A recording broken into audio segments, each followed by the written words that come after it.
Contact between stars, UFOs.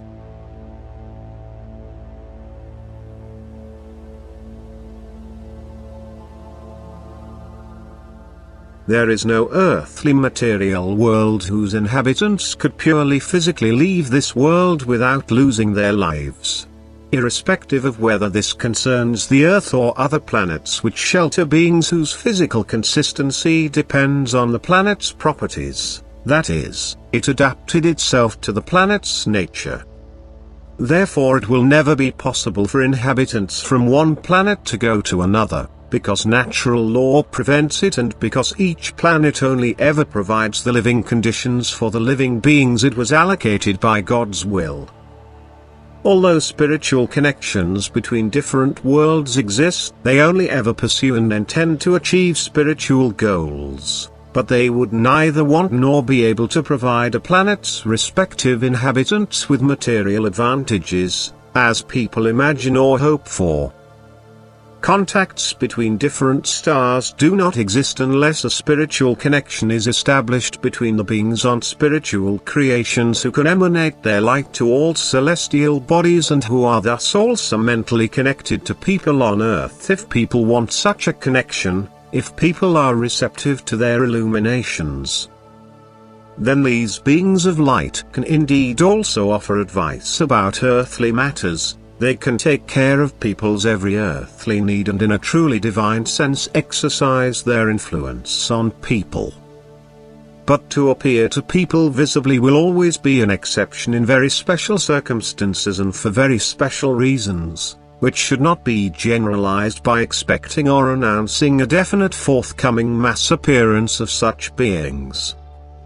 People should bear in mind that they live in the last days. They should think about what it means that God's adversary is nearing the end of his freedom, that he will be bound again and that he knows he only has little time left. Nevertheless, in his delusion he still believes that his power will triumph, and therefore he will stop at nothing in order to achieve his supposed victory. And if people know this, then they will also be able to understand what seems strange or mysterious to them. And science will also provide much clarification, but unexplained events occur in areas outside the realm of science, which are of a more transcendental nature. And especially these areas are used by the adversary to make his exposure more difficult. To make people believe that they are approached by beings from the realm of light and then surrender to his influence. This influence always intends to divert people from the truth, to darken their thoughts with error, thus preventing their return to God. For people's thoughts will be redirected towards matter again, which should be overcome during their earthly life.